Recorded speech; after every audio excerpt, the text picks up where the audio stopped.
Donc la Maïf est une entreprise de l'économie sociale et solidaire depuis 90 ans, donc 1934, 2024, 90 ans cette année. Donc on revendique cela avec un modèle qui s'est construit en 1934 au final dans un contexte socio-économique qui est assez proche de celui que l'on vit aujourd'hui.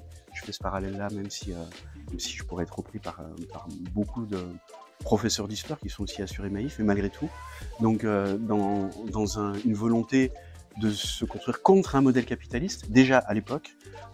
Et aujourd'hui, nous sommes devenus une société à mission, avec une mission qui est pour le mieux commun, en le faisant au travers d'une attention sincère.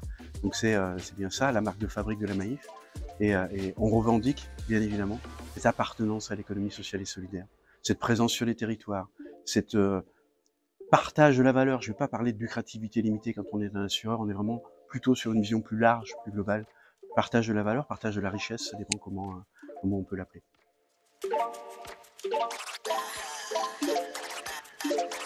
Le quotidien d'un président de la mutuelle, ça peut être ça, ce que je viens de vivre aujourd'hui, c'est-à-dire aller rencontrer les acteurs des territoires, les acteurs qui font l'économie sociale et solidaire au quotidien. Pourquoi ? Parce que je crois qu'on a quelques éléments de démonstration à faire, nous, quand on est un groupe d'assurance, et qu'on se dit appartenir à l'économie sociale et solidaire.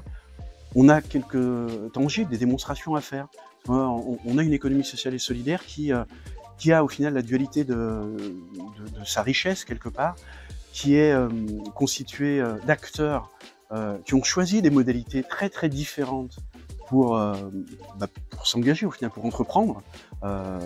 Modèle associatif, coopératif, les mutuelles, et dans les mutuelles il y a les mutuelles santé, les mutuelles d'assurance. Donc ça fait, malgré tout, et les fondations que j'allais oublier, ça fait un écosystème qui n'est pas évident à identifier pour le commun des mortels, pour l'ensemble des citoyens, mais aussi pour les acteurs internes, pour les acteurs de l'ESS.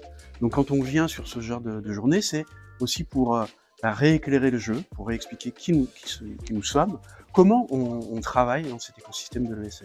Ça, c'est une partie de ma mission.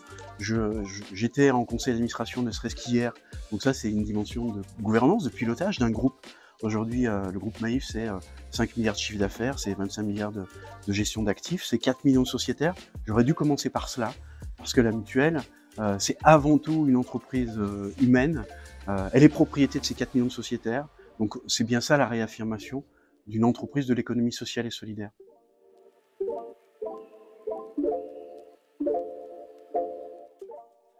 Alors la différence entre une mutuelle d'assurance comme la Maïf, nous ne sommes pas les seuls. On pourrait parler d'autres, la Massif, on pourrait parler d'autres structures, même bancaires, et les mêmes structures de l'économie capitaliste, c'est d'abord sur la redistribution de valeur, de richesses créées, très clairement. Un exemple chez nous, le dividende écologique, c'est-à-dire que à la fin de nos résultats, aujourd'hui, notre Assemblée Générale a décidé donc de prendre 10% de ce résultat pour le dériver vers le seul actionnaire. Alors c'est drôle quand on est un mutualiste. Bon, nous, on a 4 millions de sociétaires, mais un seul actionnaire aujourd'hui, qui est la planète. Donc ça, ce sont des décisions fortes. Des décisions prises par des sociétaires. C'est-à-dire que moi, je représente en tant que président l'ensemble des sociétaires. Donc ce sont des citoyens de la mutuelle qui décident de ce qu'ils veulent faire, de leur bien commun, parce que le résultat d'une entreprise comme la Maïf, c'est pas le résultat d'un conseil d'administration, c'est pas le résultat d'une personne, c'est le résultat des personnes, ça appartient aux personnes, c'est impartageable. Et donc ils ont décidé, au travers de cette décision du dividende écologique, de partager cette richesse-là avec la planète, par exemple. Là, du fait que dans l'ensemble de nos métiers, en tant qu'assureur, on a déjà, en faisant nos métiers, une vision assez différente. Nous, enfin la Maïf, par exemple, qui est numéro 1 de la relation sociétaire pour nos clients, quand on regarde les autres entreprises, ça nécessite de donner les moyens à ces acteurs internes de bien faire leur métier. C'est déjà de la redistribution de valeur créée, parce qu'on a un réseau qui est d'abord en France, constitué de suffisamment de personnes pour pouvoir assurer un service de qualité. Ça, c'est au final des moyens que l'entreprise se donne pour mieux faire son métier. On n'est pas dans la recherche de rentabilité en supprimant des postes, en supprimant des personnes. Nous, ce que l'on recherche, c'est la rentabilité aussi de service, c'est-à-dire quelle est la qualité de service que dont nos sociétaires ont besoin, et on redistribue ou on crée cette richesse au travers donc de l'accompagnement de nos acteurs internes. Aujourd'hui, la Maïf, c'est 10 000 salariés, pas totalement anodin, avec un pacte social qui répond aussi à cette ambition du mieux commun aussi pour nos salariés.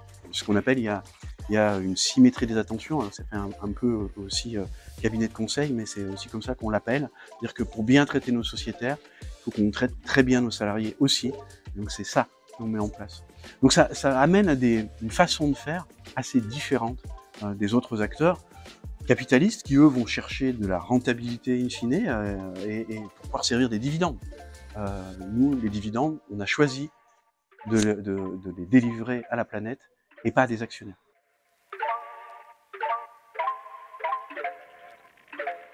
Elles ont une capacité d'adaptation qui me fait dire que ce modèle-là, il est éminemment moderne. C'est un modèle qui a toujours su s'adapter. Pourquoi il sait s'adapter? Parce que c'est un modèle du quotidien des citoyens. C'est une économie de proximité, c'est une économie qui se fait par et pour les citoyens. Donc c'est une économie qui s'adapte aux spécificités locales, aux territoires, on appelle ça les territoires aujourd'hui. Donc c'est un modèle qui est, je le répète peut-être, mais éminemment moderne, en capacité d'affronter les ruptures.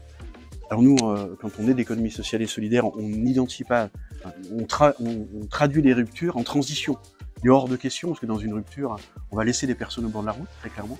Nous, on traduit ça plutôt en transition. Donc comment on peut accompagner au quotidien l'ensemble de nos concitoyens, nos sociétaires pour nous, dans ces transitions écologiques, sociales, économiques, pour qu'ils ne restent pas au bord de la route.